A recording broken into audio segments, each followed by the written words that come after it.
Assalamualaikum warahmatullahi wabarakatuh and welcome back to my channel. Okay kawan, Assalamualaikum. Kepada korang yang baru dekat channel ni, nama aku Iqmal Noor. Dan kepada korang yang dalam dekat channel ni, mesti korang dikenal aku kan? Okay guys, so aku malas nak cakap banyak. Cuma aku nak cakap terima kasih kepada korang yang dah sudi tengok video aku, klik video ni. Dan kepada korang yang dah subscribe, like, comment and share dekat YouTube channel aku. Dan jangan juga lupa tekan lonceng tong.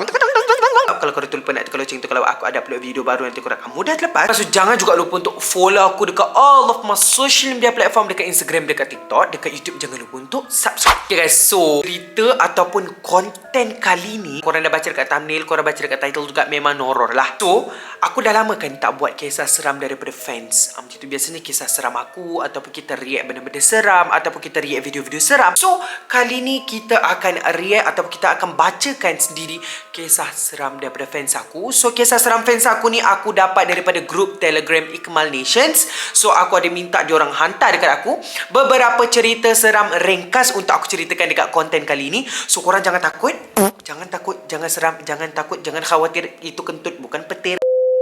InsyaAllah tak berapa seram sangat. Aku akan cuba ceritakan cerita seram korang ni, tapi tak berapa seram sangat. Korang jangan takut, okay?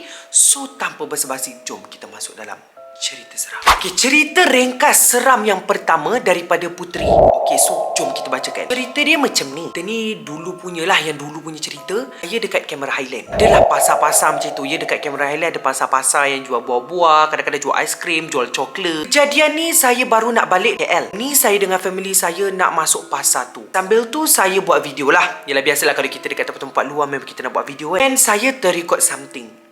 Benda tu dekat tiang lampu. Bingung lah benda apa tu kan. Faham tak lah, macam kita nampak lah itu benda apa dekat tepi-tepi tu, itu benda apa tapi kita tak tahu tu benda apa kan. Dan saya zoom phone saya yang saya record tu, baru nak dapat jam, tapi dah kena masuk pasar. Keluar dari pasar tu dah maghrib. Masa tu saya dengan adik sepupu saya makan aiskrim sebelum masuk kereta. Saya tengok balik video yang saya record tu, tapi kabur. Maksudnya dia tengok balik video yang dia rakam sebelum dia masuk pasar, yang dia cakap benda apa dekat tepi tiang lampu tu. So dia tengok balik video tu. Baju putih, rambut panjang. Saya rasa anda pun dapat tahu tu apa. Pas kejadian tu, saya dah takut keluar maghrib. Sekian, terima kasih. Tapi dia tulis dekat sini, sekian, terima gaji. Gaji mana, dek? So, macam mana korang rasa tentang kisah seram yang pertama daripada Puteri tadi? Korang boleh komen dekat bawah. So, kita pergi kepada kisah seram yang kedua daripada Ia ataupun Ia 3333. Abang Kemal, cerita berdasarkan saya waktu tahun 2019. Hari tu nenek saya meninggal, tapi malam semalam lepas hari itulah. Apa ni? Itu nenek saya meninggal, tapi malam semalam lepas hari itulah. Ikutlah, tapi ini cerita dia pasal nenek dia waktu tu nenek dia meninggal. Sebab nenek saya meninggal malam pukul 8.34 malam. Kisah ni bukan terjadi malam yang nenek saya meninggal tu. Kisah ni saya kena hari yang selepas nenek saya meninggal. Faham? Okay, masa tu malam, saya dan angah saya duduk di atas kerusi sebab tepi-tepi tu ada kerusi. Korang bayangkanlah ni dekat rumah arwah nenek dia. Dekat situ ada kerusi Bayangkan sendiri. Masa tu pula hujan kuat, lebat. Tu tengah hujan elok-elok, tiba-tiba ada kilat. Lepas tu lampu semua mati. Semua orang terkejut lah. Orang yang datang pun terkejut. Lepas tu saya tertutup mata sebab nampak kilat. Aku pun sejenis orang yang aku takut kilat tau. Setiap kali kilat, setiap kali tu lah aku istighfar ya. Dia macam seram sikit bila kilat-kilat ni. Aku takut lagi-lagi bila yang bila tu itu lagi aku takut. Kalau yang macam kilat-kilat yang macam cahaya tu tak apa. Ini dia keluar sekali dengan bunyi-bunyi kentut kilat tu. Bam! Sebab aku mudah terkejut, jadinya aku sangat tak suka benda-benda macam tu. Lepas tu saya pun buka mata. Saya nampak kelibat dari dapur menjenguk kami semua yang duduk dekat jenazah arwah nenek saya. Lepas tu bila semua dah habis apa semua, kami sekeluarga nak tidur lah. Okay, macam biasa nak tidur. Macam biasalah saya kena tinggal, jadi saya orang second last lah untuk naik. Yang last sekali maksu saya dan anak dia. Jadi saya pun kena tunggu diorang. Maksu saya buat susu untuk anak dia. Lepas tu maksu saya pun dah siap buat susu untuk anak dia. Kami 3 orang naik atas. Maksudnya naik atas tu dia, maksu dia dengan anak maksu dia. Macam tu kan. Bila naik atas, saya, angah saya, adik saya, kakak saya, mak saya dan sepupu saya tidur dekat bilik angah saya. Sebab boleh dikatakan bilik angah saya ni besar lah juga. Lepas tu maksud saya ni tiba-tiba cek saya, kata, Yaya nampak tak apa yang ada dekat ruang tamu depan tadi? Nampak apa pula? Maksud? Dah takut ni?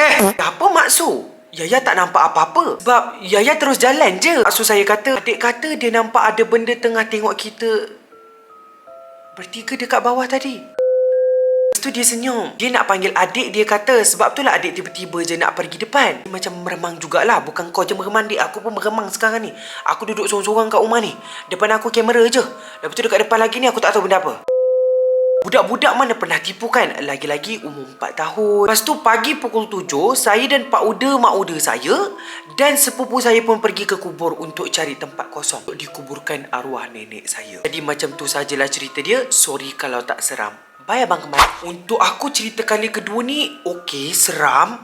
Cerita dia lain daripada yang lain. Still complicated. Dan korang suka ke tak cerita dia? Kalau korang suka, korang komen dekat bawah. Terusnya cerita seram daripada fans_ikmal_no. Kisah ni waktu saya darjah 4 2022. Darjah 4 2022 dia darjah 4. So 2023 sekarang ni dia darjah 5. Waktu tu saya pergi pantai dengan kawan saya. Waktu tu arwah mak saya suruh balik homestay sebab dah nak senja. Oh, mak dia meninggal dah lah. Maksudnya waktu 2022 arwah mak dia hidup lagi. Lepas tu kami pergi tukar baju. Yang bodohnya kami pergi lepak dekat pokok yang orang cakap berhantu. Dah nak senja dah. Kawan cakap nak menikmati matahari terbenam katanya. Lebih kurang macam tu lah.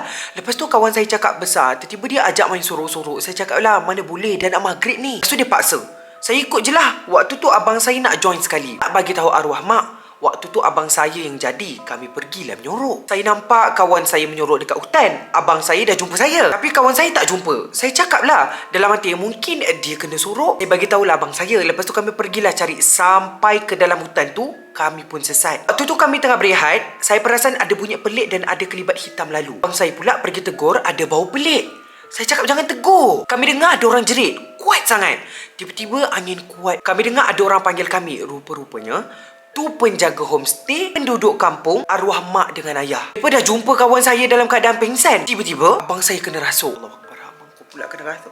Dia cakap kami ganggu tempat mereka. Ayah saya boleh berubat orang macam bomoh, tapi bomoh Islam lah. Maksudnya orang kata perubatan tradisional. Ayah saya baca doa dan abang saya jerit. Tapi jeritannya lain. Punya tempat yang kami duduk untuk berehat tadi adalah bekas kubur roh yang rasuk abang saya. Tempat yang dia duduk tadi tu maksudnya atas kubur orang lah.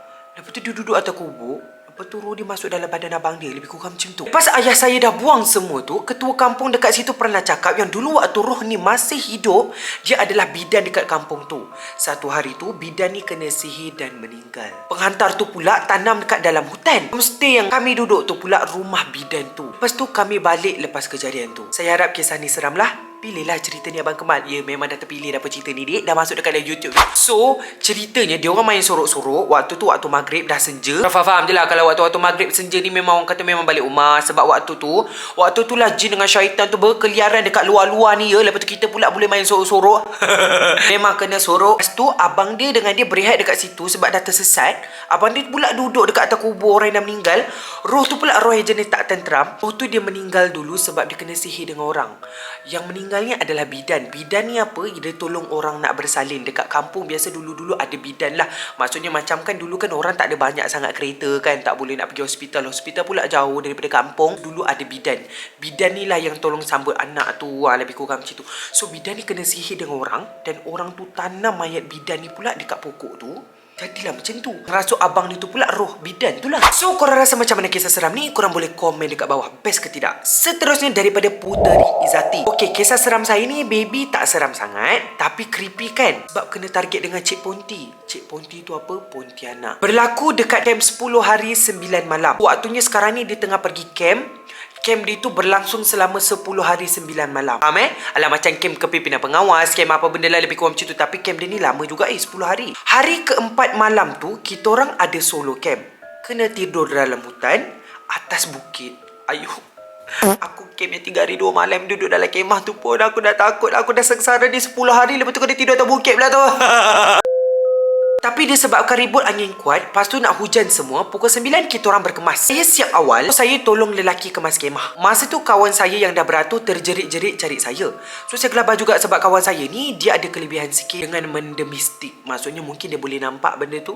Kita tak tahu. Masa tu dah cuak dah. Entah apa jadi sampai dia panggil saya macam risau sangat. Masa saya beratur nak turun bukit tu, saya main lampu. Dengan suluh-suluh nampak sosok putih melintas.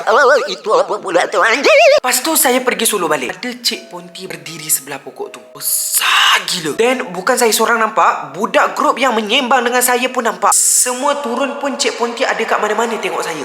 Apa benda ayat ni aku tak faham ya?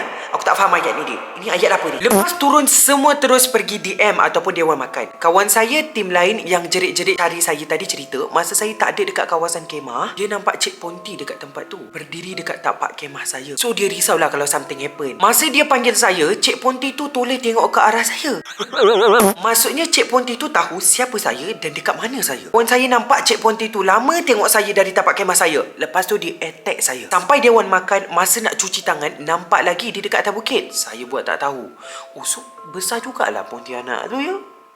Walaupun kau dah dekat bawah, kau boleh nampak Pontianak tu dekat atas. Maksudnya memang besar lah Pontianak tu. Kemudian satu malam tu, saya tertinggal botol dekat surau. Surau dengan kawasan lain jauh. Surau atas bukit. Kita orang tu boleh kata semua jauh-jauh. Saya ni kuat minum air, so tak senang duduk kalau tak ada air. Macam aku sama. Saya pergi seorang nak pergi ambil, even kawan-kawan halang.